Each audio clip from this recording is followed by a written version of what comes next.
အားလုံးပဲမင်္ဂလာပါကျွန်တော်ဒီနေ့2025မှာထိတ်တန်းဝင်ငွေအကျန်းဆုံးရုပ်ရှင်5ခုကိုကျွန်တော်ဒီနေ့ဗီဒီယိုမှာပြောပြပေးတော့မှာဖြစ်ပါတယ်အားလုံးပဲစိတ်ဝင်စားတယ်ဆိုရင်ကျွန်တော်ဗီဒီယိုလေးကိုအဆုံးထိကြည့်တော့ဖို့ကျွန်တော်ပြောချင်ပါတယ်ကဲဆိုတော့ကျွန်တော်ဗီဒီယိုလေးစလာပါမ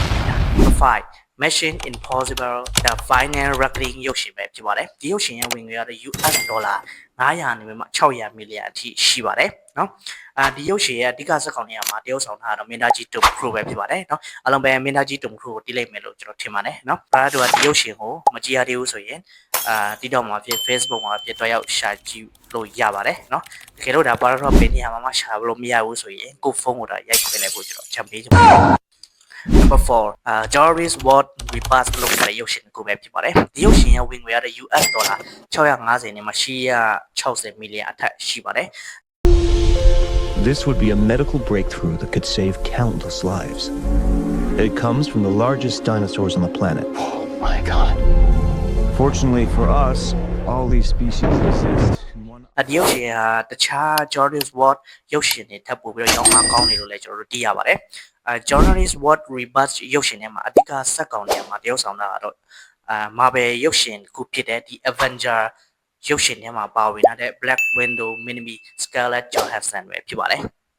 နော်ပြီးတော့ဒီရုပ်ရှင်ဟာဆိုရင်ထွက်တာလည်းတိတ်မကြသေးပါဘူးเนาะမကြည့်ရသေးတဲ့လူရှိရင်တွားတာရှာကြည့်လိုက်ဖို့ကျွန်တော်ကြံပေးချင်ပါတယ် Animal ပါမှာကြိုက်တဲ့လူတွေတက်ဆိုရင်တော့ဒီဗီဒီယိုဒီရုပ်ရှင်ဟာတော်တော်လေးမှကြိုက်တွေ့လိမ့်မယ်လို့လည်းကျွန်တော်ထင်ပါတယ်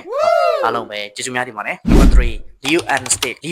ရဲ့ရုပ်ရှင်ကိုမေလ23ရက်2025မှာစပြီးတော့ယုံတင်ခဲ့ပြီးUS ဒေါ်လာ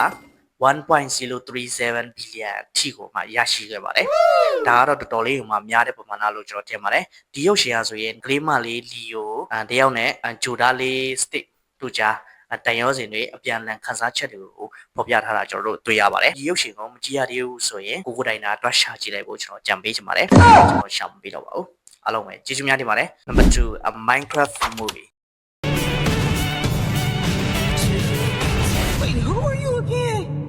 Garrett the Garbage Man Garrison. Game of the year 1989. Whatever. I barely think about it. ဒီရုပ်ရှင်ရဲ့ဝင်ငွေကတော့905 US ဒေါ်လာ950 960မီလီယံအထိရှိပါတယ်ဒီ movie ဟာ Minecraft game ကို live action အနေနဲ့ပြန်လည်ဖန်တီးရိုက်ကူးထားတာပဲဖြစ်ပါတယ်ဒီရုပ်ရှင်ကိုအဓိကဇက်ကောင်နေရာမှာပါဝင်ထားတာတော့ Fireman မင်းသားတဲ့ကျွန်တော်တို့မင်းသားကြီး Jack Black ပဲဖြစ်ပါတယ်ဒီရုပ်ရှင်ဟာ2025 April 2ရက်နေ့မှာထွက်ရှိထားပြီးထိတ်တန်းဝင်ငွေအကျဉ်းဆုံးရုပ်ရှင်တစ်ခုဖြစ်လာခဲ့ပါတယ်ဒီရုပ်ရှင်ကိုမကြည့်ရသေးဘူးဆိုရင်ကျွန်တော်ဗီဒီယိုအောက်မှာ link ချထားပေးပါတယ်အလင်းကနေဆင်းတော့ရောက်ကြည့်ရှုလို့ရပါတယ်အားလုံးကိုကျေးဇူးများတင်ပါတယ် Number 1ကမရုပ်ရှင်ဖြစ်လိုက်ပါရုပ်ရှင်ဖြစ်မှာတော့တစ်ချက်လောက်တော့ကြည့်လိုက်ပါ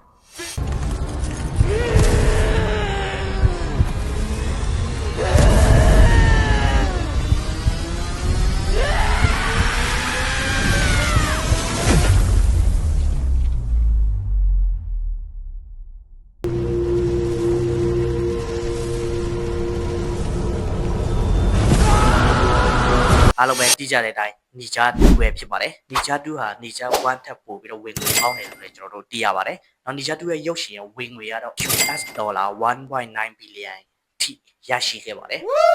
ဒါကတော့2025မှာကမ္ဘာဝင်ငွေအကျန်းဆုံးရုပ်ရှင်တစ်ခုပဲဖြစ်ပါတယ်Marvel ရုပ်ရှင်တစ်ခုဖြစ်တဲ့ဒီ Avenger The Endgame ကိုကျွန်တော်တို့ပြီးတော့ကမ္ဘာဝင်ငွေထိပ်တန်းတော့ပွဲမှာရက်တည်လာခဲ့တာပဲဖြစ်ပါတယ်ဒီရုပ်ရှင်ကဘာကြောင့်ဝင်ငွေအကျန်းဆုံးဖြစ်နေရတာလဲဆိုတာကိုကျွန်တော်နောက်ဗီဒီယိုတစ်ခုနဲ့ကျွန်တော်လာပြီးတော့ပြောပြပေးတော့မှာဖြစ်ပါတယ်။ဒီရုပ်ရှင်ကိုမကြည့်ရသေးဘူးဆိုရင်ဗီဒီယိုရဲ့အောက်မှာ link ရှိပါတယ်။အဲ့ link ကိုနှိပ်ပြီးတော့